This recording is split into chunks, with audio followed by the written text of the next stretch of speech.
기도하겠습니다. 성도 여러분, 사랑의 절기 성탄절기입니다. 이 성탄절기에 주님의 사랑이 더욱 충만하시기를 바랍니다. 주연절이 1월 6일이므로 성탄절기는 새해 첫 주인 1월 5일까지입니다. 지난 수요일에 성탄 예배에 나오신 우리 성도님들의 드레스 코드를 살펴보았더니 초록색 혹은 빨강색이 많으셨습니다.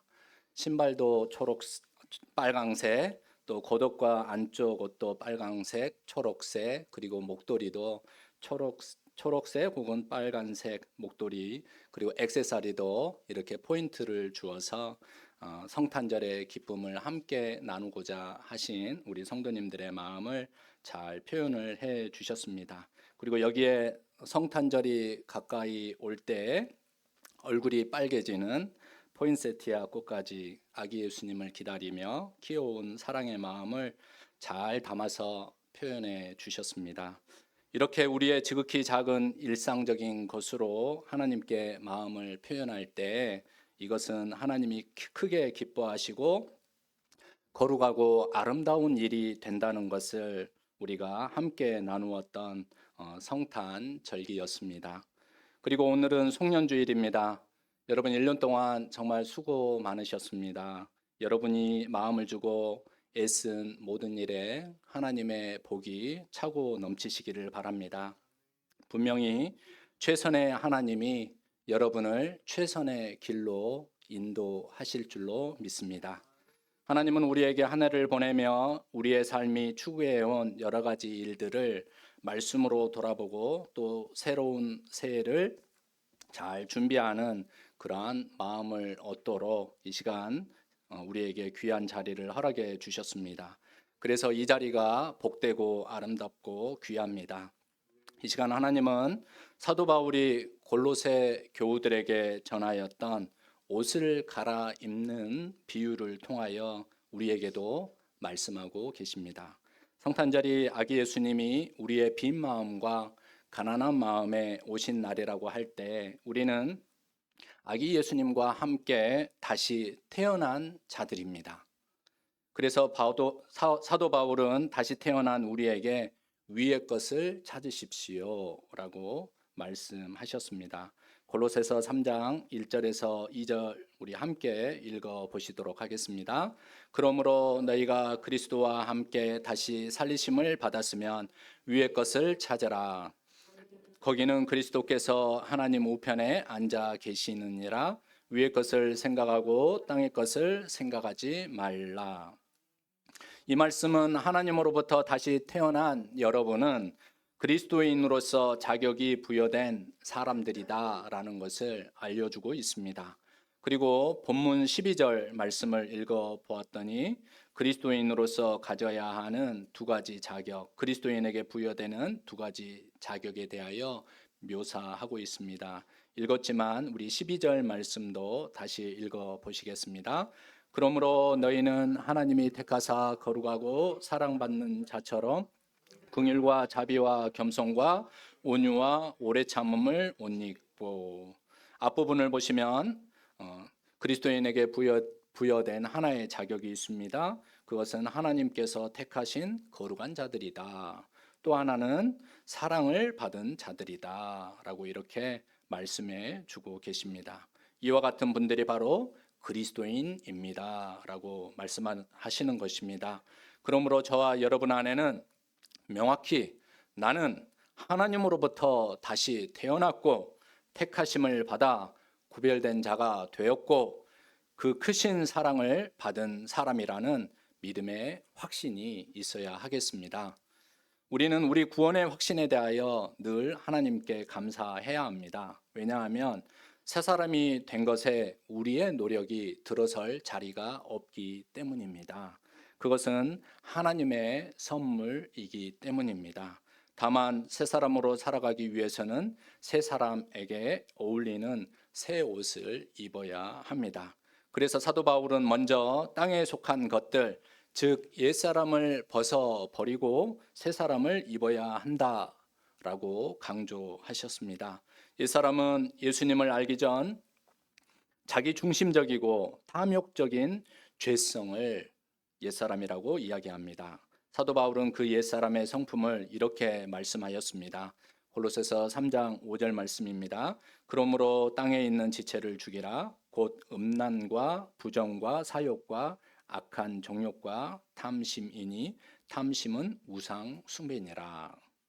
이 5가지 죄성 중 가장 밑바닥에 자리를 잡은 것이 무엇입니까? 탐심입니다. 그래서 바울은 부가적으로 이 탐심이 바로 우상 숭배다, 이렇게 추가 설명을 덧붙였습니다. 성에 대한 탐심의 발현은 음란과 부정으로 드러나고, 돈에 대한 탐심은 부정과 사욕으로 발현이 되고, 하나님이 허락하신 것으로 만족하지 못하고 그 이상을, 하나님이 아닌 것을 탐하는 것이 모든 악의 뿌리가 된다고 했습니다. 그래서 사도 바울은 이러한 죄성을 죽이라는 강한 명령을 통하여 우상을 숭배하지 말고 하나님을 찾는 근원적인 마음을 회복하라고 말씀하십니다. 이것이 바로 한 해의 마지막 주일에 우리가 하나님 앞에서 첫 번째로 돌아보아야 하는 일이 되겠습니다. 우리는 한 해 동안 믿음의 경주를 통하여 얼마만큼 우상 숭배의 자리에서 멀어지고 하나님 앞으로 나아오는 그러한 삶을 살기 위하여 노력하였습니까? 두 번째로, 우리는 인간관계에서 옛사람의 낡은 행실을 벗어버리기 위하여 얼마나 힘썼는지 우리의 삶을 말씀 가운데에서 되돌아보아야 하겠습니다. 골로새서 3장 8절 말씀에 이제는 너희가 이 모든 것을 벗어버리라. 곧 분함과 노여움과 악의와 비방과 너희 입에 부끄러운 말이라. 이렇게 말씀합니다. 벗어버린다는 것은 무엇입니까? 제거한다라는 의미입니다. 이것은 죄악의 성품이 드러나는 구체적인 행실을 우리의 삶 가운데에서 제거해야 한다라고 하는 뜻입니다. 몸에 영향을 끼치고 몸을 형성하고 있는 특정한 악습들과 나쁜 습성들을 버리기 위해 우리는 한 해 동안 얼마나 애씁니까? 그래서 건강한 몸을 유지하고 돌보기 위하여 얼마나 힘쓰고 있습니까? 마찬가지로 우리는 몸을 위해서 참 좋은 것을 많이 찾는 것이 우리 몸을 위해서도 필요한 일입니다. 몸에 어떤 관리나 조율이 필요할 때 그것에 좋지 못하다라고 하는 음식이 있다면 자기가 아무리 좋아하는 음식이라 할지라도 꾹 참고, 그리고 도움이 된다라고 하면은 그 음식을 먹으려고 얼마나 많이 힘씁니까? 마찬가지로 우리의 영혼에도 그러한 노력이 있지 아니하면은 우리는 갈수록 우리의 영혼도 갈수록 피폐해지고 연약해진다라는 것을 깨달아 알 수가 있습니다. 사도 바울이 골로새 교우들에게 치워버리라고 한 이 구체적인 행실을 잠시 살펴보면 이렇습니다. 여러분, 분함이 무엇입니까? 남을 해하려고 하는 독한 마음이 분함입니다. 노여움은 그 마음에 품는 불쾌한 감정이 노여움입니다. 그래서 분노라고 하죠. 악의는 도덕적으로 가치가 없거나 낮은, 그리고 악하고 어긋난 행위를 악이라고 합니다. 비방은 곧 회방이라고 하는데 다른 사람들에게 치욕을 안겨다 주는 그런 행위를 이야기합니다. 마지막으로 부끄러운 말은 천하고 굉장히 예의스럽지 못한 그런 말로 남의 인격에 손상을 가하는 입술의 범죄라고 하겠습니다. 여기에 9절에 거짓말을 추가하고 있습니다. 사도 바울이 치워버려야 할 구체적인 나쁜 행실들을 언급하는데 일련의 과정을 보여주고 있습니다. 인간관계의 과정을 보여준다라는 것이죠. 대인관계에 있어서 분노를 품게 되면 사람이 악의를 가지게 되고 또 타인을 비방하기 위하여 여러 생각들을 하게 되고, 그 후에는 구체적으로 자신이 당한 모욕을 되갚기 위하여서 입에 부끄러운 말이나 거짓말을 하게 된다는 점을 언급하고 있다라는 것을 우리가 다시 생각해 보게 됩니다. 이것은 누가 가장 좋아하는 일입니까? 사단과 마귀가 우리 그리스도인들을 가장 괴롭게 만드는 가장 좋아하는 그런 방법이라 하겠습니다. 그래서 인간관계에 문제가 발생하는 찌꺼기들을 우리 영혼 속에 남기게 된다라는 것이죠. 그래서 우리는 적어도 매주 하나님 앞에서 예배드릴 때 말씀과 기도의 채반으로 이 찌꺼기들을 걸러내는 일들을 매주 해오고 있습니다. 세 번째로 우리는 한 해 동안 새 사람의 옷을 입기 위하여 얼마나 애썼는지 되돌아 보아야 합니다. 옛사람을 벗기 위하여 힘쓴 것은 또 잘하고 칭찬받을 일입니다. 그런데 여기에다가 우리는 새 사람을 입기 위하여 더 힘써야 하는 바로 우리 신앙의 노력들이 필요했다라는 것입니다. 사도 바울은 그리스도인이 힘써 입어야 할 다섯 가지 옷에 대하여 말씀하셨습니다. 긍휼의 옷, 자비의 옷, 겸손의 옷, 온유의 옷, 오래 참음의 옷. 우리에게는 입으면 하늘나라로 돌아가는 선녀의 옷이 주어지지 않아서 얼마나 아쉬운지 모릅니다. 하지만 이 다섯 가지 옷은 그리스도인에게 새로운 삶의 지향점을 제시해 줍니다. 하나님께서는 이 다섯 가지 옷을 입기 위하여 애쓰는 성도들의 얼굴을 빛나게 해 주시고 이들이 머무는 자리마다 평화와 기쁨을 허락해 주십니다. 이것은 예수님의 하나님 나라 누룩 비유를 통하여서 말씀하신 원리, 하나님 나라 원리이기도 합니다. 여러분 마태복음 13장 33절의 말씀을 함께 읽어 보실까요? 천국은 마치 또 비유로 말씀하시되 천국은 마치 여자가 가루 서말 속에 갖다 넣어 전부 부풀게 한 누룩과 같으니라. 여러분 밀가루 반죽으로 빵을 만들어 보신 적이 있으시죠? 네, 감사합니다. 이때 꼭 넣어야 하는 것이 있습니다. 무엇입니까? 누룩입니다. 넣을 때 쓸모없는 죽은 누룩을 넣어봤자, 효모를 넣어봤자 아무 소용이 없습니다. 살아있는 좋은 누룩을 넣어야지 나중에 어떻게 됩니까? 빵의 모양이 이렇게 아름답게 부풀어 오르는 것이죠. 여러분 그런데 하나 알아두실 일이 있습니다. 이렇게 반죽을 할 때 누룩을 넣었다고 해서 당장에 그 결과가 드러납니까? 시간이 흘러야지 드러나는 것입니다.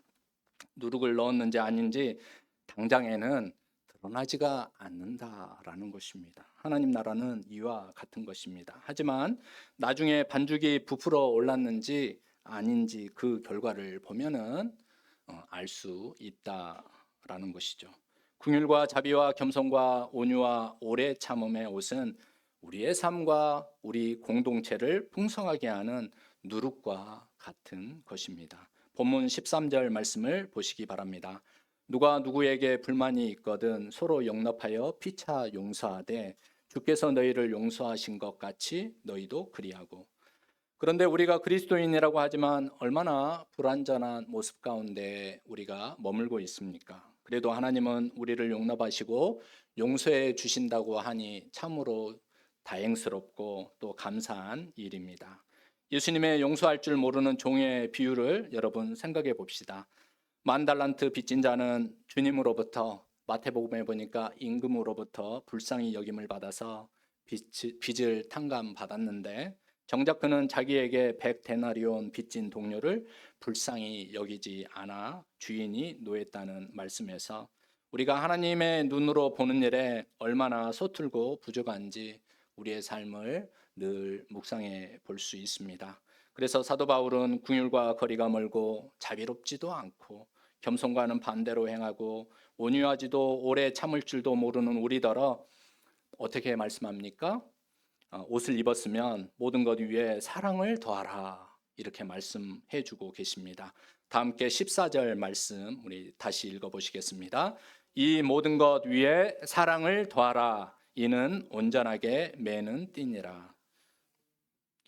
여전히 그리고 아직도 우리에게 안 맞는 긍휼의 옷, 자비의 옷, 겸손의 옷, 온유의 옷 그리고 오래 참음의 옷이 당장에 맞지 않더라도 흘러내리지 않도록 사랑의 벨트를 꽉 매라 이렇게 말씀하십니다. 여러분, 우리는 새 사람의 옷을 입고 주님 사랑의 허리띠를 꽉 메어야 합니다. 하나님은 우리 신앙이나 삶이 좋을 때나 좋지 않을 때나 하나님 앞에 칭찬을 받을 때나 그러지 못할 때나 항상 우리를 부르셔서 우리를 거룩하게 하시려고 하시고 또 늘 우리에게 모든 일들을 감당하고 넘어서고 또 사랑으로 모든 것들을 해소하고 이겨갈 수 있도록 은혜를 베풀어 주셨습니다. 그런데 이 사랑의 허리띠를 꽉 매지 않으면 우리는 이 새 옷이 흘러내리게 되고 마침내 빼앗기게 되고 만다는 것을 우리는 명심해야 하겠습니다. 사단과 마귀가 간절히 바라는 것은 하나님이 입혀주신 새 옷을 빼앗아서 다시 옛사람의 옷을 입히는 것이 아니겠습니까? 그러므로 그리스도의 평화와 그리스도의 말씀으로 여러분의 영적 감격과 감각을 회복해 나아가시는 일에 열심을 내시기 바랍니다. 이것이 참으로 중요합니다. 지금 생존 경쟁 사회에서 더 중요한 것이 많다고들 생각을 하실 수 있습니다. 분명히 그것들도 삶을 살아가고 유지하는데 중요한 것들입니다. 하지만 삶의 중심이 허물어지면 다 소용이 없게 될 날이 올 것입니다. 영적 감격과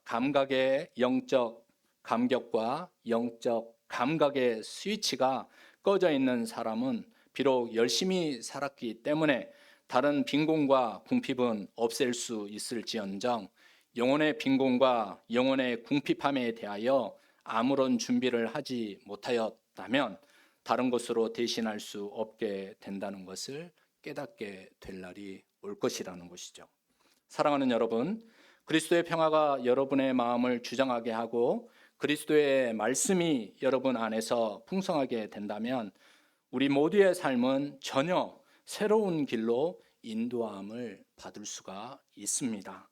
여러분의 삶의 자리가 다른 곳으로 옮겨간다는 것이 아니라 여러분의 삶의 자리 가운데에서 채워져가는 삶의 질이 영혼의 만족이 충만하게 변화되고 달라질 수 있다는 것이죠. 그래서 우리는 신앙생활을 대충 해서는 안 됩니다. 이 말은 교회 생활을 열심히 하라는 말과는 같지 않습니다.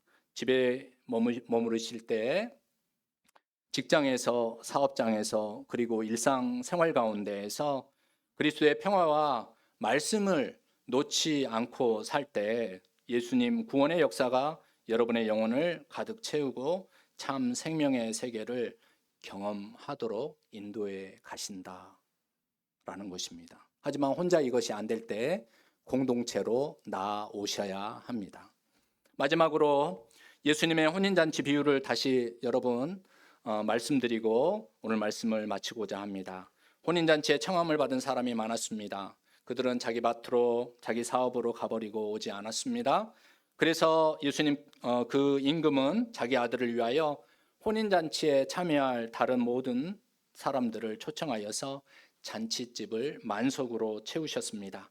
그런데 거기에 혼인잔치에 어울리지 않는 예복, 어울리는 예복을 입지 않은 한 사람이 들어와 있었다라고 합니다. 임금이 그에게 이렇게 묻습니다. 우리 마태복음 22장 12절 말씀 함께 읽어보실까요?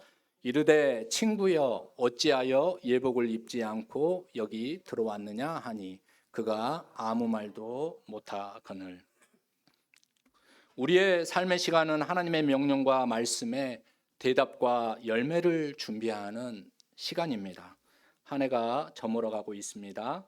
예베네셀의 하나님이 우리를 여기까지 인도해 주셨습니다. 여러분의 신앙도 한 해를 지나면서 더 깊고 더 넓고 더 높아지고 더 풍성해지시기를 주님의 이름으로 축복합니다. 다 함께 기도하시겠습니다. 은혜로우신 하나님, 한 해의 마지막 주일에 주님의 말씀 안에서 우리 각자의 삶을 되돌아봅니다. 주님의 말씀을 통하여 변화하고 성장하게 하심을 감사드립니다. 하지만 아직도 변하고 성장해 나가야 할 많은 부분들이 있습니다. 하나님의 사랑으로 우리에게 입혀주신 좋은 은사들을 꽉 붙들어 메어 주시고 하나님 백성다운 부끄럽지 않는 옷을 입게 하여 주옵소서. 예수님의 이름으로 기도합니다. 아멘. 다 함께 찬송가 433장 부르시며 봉헌하는 시간 갖도록 하겠습니다. 마지막 절에 하나님 앞에 봉헌